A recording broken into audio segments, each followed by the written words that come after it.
Ai ai, os anos 80, bons tempos. Tempos aqueles em que você tinha a 300ª versão de alguma série do homem super macho salvando a princesinha delicada e passiva. Tempos aqueles em que a única preocupação era fazer piadinha homofóbica, transfóbica e racista sem ter a tal geração mimimi que não pode se sentir desprezada que já reclama. Nossa, qual é o problema em fazer esse tipo de piada super sem graça? Sério, quem ainda acha isso engraçado? Tempos aqueles em que colocar mulher no lugar que a gente quer era super fácil, né? É como se fosse algum tipo de objeto. Sério, é bem zoado o quanto dessas coisas naqueles tempos ainda continuam acontecendo. É lamentável. E é aí que também entra o tempos aqueles em que Dirty Pair finalmente passou a existir e chegou até a altura para caçoar de todo tipo de ignorância humana daquele tempo. Mas Kael, o que eu tô vendo aí são só duas garotas de pouca roupa para agradar punheteiro. Como que isso diz alguma coisa? Pode deixar que eu te conto, só segue o fio. Dirty Pair teve o seu primeiro lançamento em 1980, em uma série de light novels, e se trata de uma humanidade que deu um jeito de criar um meio de fazer obras no espaço, assim possibilitando com que as pessoas possam explorar toda a galáxia e passar a colonizar vários planetas, para que possam continuar fazendo merda, pois são seres humanos, não é? Como eles nesse ponto já sabiam que tantas civilizações diferentes causariam tantos problemas, uma associação que serviria para resolver essas situações galácticas foi criada, a WWWA, ou 3WA, que é basicamente uma organização que recebe os pedidos dos mais diversos tipos de problemas e envia pessoas qualificadas para isso. E é aí que entram as duas garotas da série.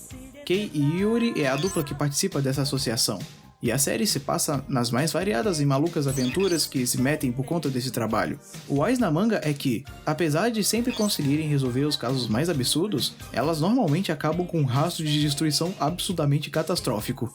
E eu não tô brincando. O que dá a reputação delas com o nome da série. E essa aventura futuramente acabou gerando animes, mangás, OVAs, um filme e até um jogo baseado nele. Enfim, sessão wikipediana terminada, vamos ao que interessa. No caso, irei me aprofundar com mais detalhes no primeiro anime, o de 1985, que é também o que mais faz jus ao que eu quero falar neste vídeo.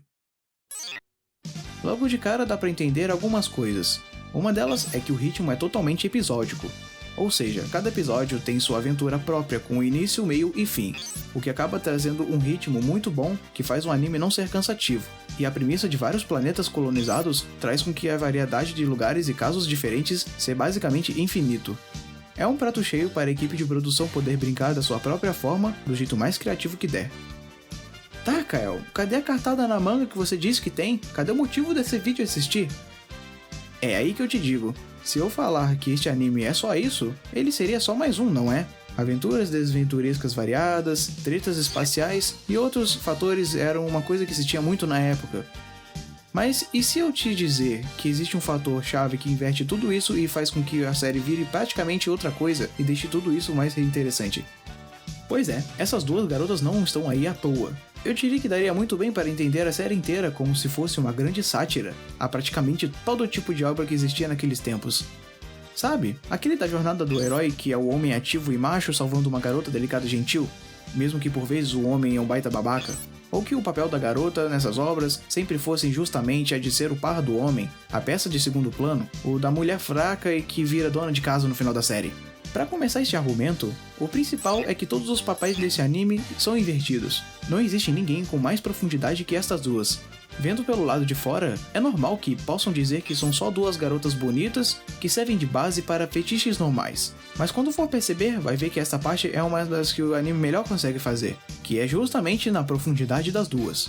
Enquanto a Kei, que é a garota bronzeada de cabelo rosa, que normalmente vai mais direto ao ponto, é porradeira, cheia de atitude, atlética e muitas outras características. Enquanto a Yuri é sim, um tanto mais delicada e feminina, de aparência mais convencional dos animes. Ela é um tantinho mais medrosa, mas tem uma habilidade de dedução absurdo e é muito inteligente. O ponto é que, mesmo sendo o olhar dos anos 80 sobre as mulheres, a palavra superficial não existe em suas personalidades. E um anime tão descontraído como este apresentar personagens com tantas camadas, é porque certamente isso quer dizer algo. E os homens, como ficam nisso?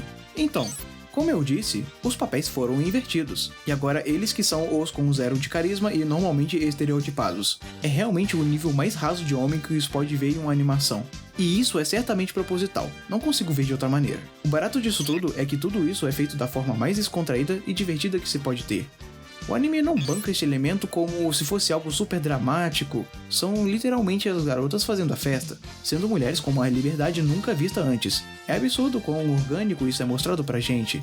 As duas ainda, apesar de todo esse choque em um mercado dominado por homens super machos, elas continuam sendo mulheres do tipo mais padrão possível. Elas ainda gostam de se manter limpas e bonitas, ainda gostam de sair para procurar uns bonitões e por aí vai. É literalmente uma celebração de ser mulher sem ter ninguém te bloqueando, porque supostamente essas pessoas pensam que elas deveriam estar cuidando de filhos ou da casa. E quando aparece esse tipo de situação, logo se ferram, porque é uma atitude babaca. Só um adendo, é óbvio que essas características que eu disse que mulheres fazem de gostar de se embelezar ou de caçar algum parceiro bonitão, não quer dizer que todas são assim. Não são fatores tão simples como estes que vão definir a pessoa. São apenas elementos que fazem identificar que elas ainda continuam sendo mulheres com características normais. Enfim, creio que se isso ainda não te respondeu o porquê das roupas curtas, favor rever o vídeo até essa parte. Agora vamos repassar. Este é um anime dos anos 80 lançado no Japão, e isso é mais do que o suficiente para dizer que ele é extremamente visionário, pois se pode tirar uma mensagem que tem extrema relevância até nos dias de hoje, no mundo todo. Como eu posso dizer? O humor do anime é bem idiota, podemos dizer assim.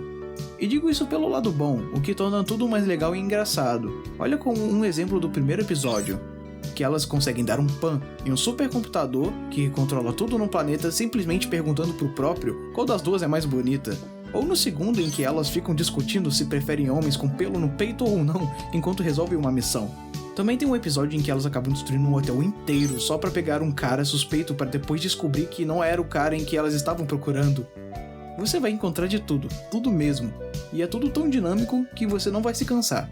Às vezes elas começam a discutir entre si por alguma coisa boba, ou quando elas ficam de esqueminha para chantagear com o chefe delas para deslanchar um dinheiro extra ou alguma folga. Os desastres majestosos que elas deixam para trás, seja por acidente ou não, sem contar no Mug, um gato barra bicho papão enorme, e no Oppa, quero dizer, Namo, um robozinho com perninhas que dá ainda mais variedade e possibilidades nos episódios. Tem um episódio bem específico que achei magnífico e que deixa tudo ainda mais visionário do que eu pensava. Ele começa com um garoto que iria se casar com uma penca de mulheres ao mesmo tempo, mas a cerimônia é interrompida, com o sequestro do mesmo por uma outra mulher que aparece na cena. Nisto, Yuri e Kei são chamadas pelo pai do moleque para que ele seja resgatado. Treta vai e treta vem, elas conseguem achar os dois, mas o garoto não quer ser salvo, pois gosta dela. Nisso o pai aparece e fica furioso com a situação. それほどまでに私のことがお嫌いなんですか？当たり前だお前は元はといえば男ではないか。男？やめてよパパ。過去の話なんかどうだっていい。今のジョアンカは立派な女性だ。いくら手術を受け体が女であっても断じてお前たちの仲を許すわけにはいかん。だからどうしたっていうのよ。頭古いんじゃないの？今や10人に1人は展開手術を受けている時代なのに。 Sim, a mulher que raptou o garoto é trans, mas tudo é resolvido com um baita pitão das duas dando uma lição de moral no pai transfóbico com a maior sensatez do universo. Diria que ele é especial, pois foi a única vez em que eu vi um anime tratar desse assunto de forma tão sensata. A maioria dos casos que eu vejo é de utilizar esse elemento para gerar algum tipo de humor e fazer o termo trap ficar popular para os casos minions que se tem aos montes na internet. São casos como este e outros presentes nesses 26 episódios que me fez pensar que Dirty Pair é um anime de comédia, aventura e ação mais divertido e variado que já assisti, e ainda assim consegue zoar na cara da situação na época com estes exemplos que citei. Este aqui é um anime que considero de extrema importância em sua época e até nos dias de hoje, mais do que nunca. Então pare de perder o seu tempo com mais um anime de lutinha duvidoso e vai assistir Dirty Pair agora. Não tenho ressalvas alguma com este anime para recomendar. Todo mundo, sem exceção, deve sim assistir o anime. Ele não é tão grande, é dinâmico, super divertido, bonito de se ver e é super inteligente nos temas. Tudo bem que a fórmula episódica tenha deixado alguns episódios no meio desses 26 que não ficaram muito interessantes ou que a conclusão de alguns tenham ficado bem duvidosa, mas uma coisa que é certo é que ele nunca perdeu a alma em todo esse tempo. Logo depois que eu terminei o anime, eu percebi que os episódios 25 e 26 tiveram um certo problema, e pode ficar tranquilo que não é o mesmo problema de Evangelion. Livre-me deste anime no meu canal. Acho que só de eu ter citado ele aqui agora é capaz de ter gente me enchendo o saco. Mas enfim, o caso de Dirty Pair é que o anime foi infelizmente cancelado antes da exibição desses dois últimos. Mas anos depois eles foram lançados separadamente para que todos possam assistir a reta final, que não é super conclusiva e é bem simples. Como eu disse, o anime não se prende a muita coisa em questão de apresentar uma seriedade mais alta que dê coerência com todos os eventos dos episódios. Então o último é bem simples e tem aquele final aberto. Então depois disso eu parti para os OVAs e o filme. A série ainda contou com 2 OVAs maiores de 50 minutos cada e uma temporada com mais 10 de 20 minutos. O primeiro lançado foi Dirty Pair no Oshobu, Nolandia no Naso. O Dirty Pair é Fire in Nolandia, que conta um caso de uma garota com poderes psíquicos e é bem legal de acompanhar, a direção em particular estava muito boa, só foi meio estranho ver o visual das duas que mudou um bocado. Elas parecem ter uma cara mais adulta e séria, e isso pode incomodar de início, mas não é nada demais. Depois foi lançado mais uma série de OVAs, como se fosse uma nova temporada mesmo. Acredito que este é o maior ponto da série em questão de qualidade técnica e tipos de caso. São todos eles super divertidos, apesar de algumas coisas bem legais que foram construídas no anime terem se perdido, mas esses eu recomendaria tanto quanto o primeiro anime. E antes de falar do filme, teve um outro OVA que foi lançado em 1990, que é o Dirty Pair Bouriaku no 005 Bin, ou Original Dirty Pair Flight 005 Conspiracy. Este eu não achei tão legal, porque ele não tem muito do humor que me fez gostar do anime, mas é sem dúvidas o que tem o melhor roteiro. E tudo isso é bem construído e bem pensado, ainda mais no quesito de investigação. Nisso ele é bem legal. E tem o filme. O filme. Dirty Pair Project Eden é de longe a coisa com a melhor trilha sonora, a melhor animação e melhor contextualização de toda a série. Mas o que vale tudo isso se essa porcaria de filme coloca um cara que fica dando lição de moral nas duas e até bate na Kei? E o pior é que ela não faz nada com isso. É basicamente um filme delas burrando enquanto o cara babacão lá fica fazendo coisas maneiras.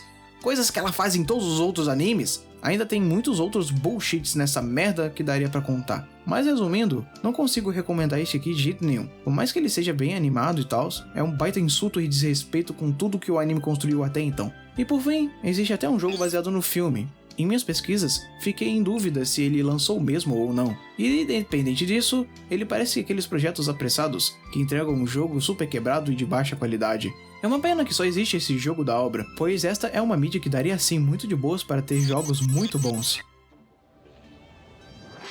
Por mais que existam sim coisas ruins em Dirty Pair, uma coisa que não dá pra negar é que provavelmente essa obra foi uma das pioneiras para que venha uma enxurrada de animes e jogos com garotas bonitas de pouca roupa derrotando demônios sugestivos.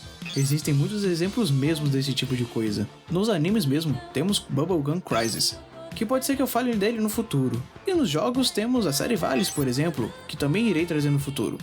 Então sim, este vídeo é basicamente um piloto para que eu possa falar de muito jogo e anime onde garotas bonitas de pouca roupa tocam zaralho nos mais diversos cenários. Tem coisa boa, tem coisa duvidosa, mas o feeling sempre está presente. Muitas das vezes a mensagem que tem em Dirty Pair não está presente e acaba que é só uma aventura épica e tal. De qualquer forma, é um tipo de jogo que eu acho bem legal e gostaria de trazer coisas do tipo no futuro. E concluindo, eu não acho que sou uma pessoa 100% adequada para esse tipo de conversa, mas acho que consegui trazer pelo menos o meu ponto de vista sobre tudo isso.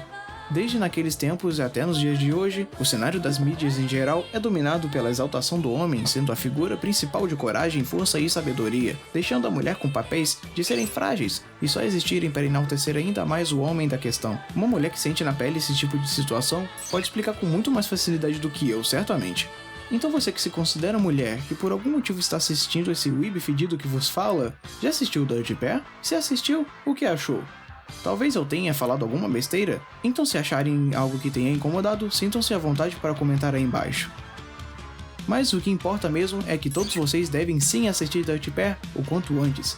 Assistam já, assistam agora. Prometo que vocês vão gostar muito. A não ser que você seja algum daqueles que choram de raiva porque tem mulher de protagonista na coisa.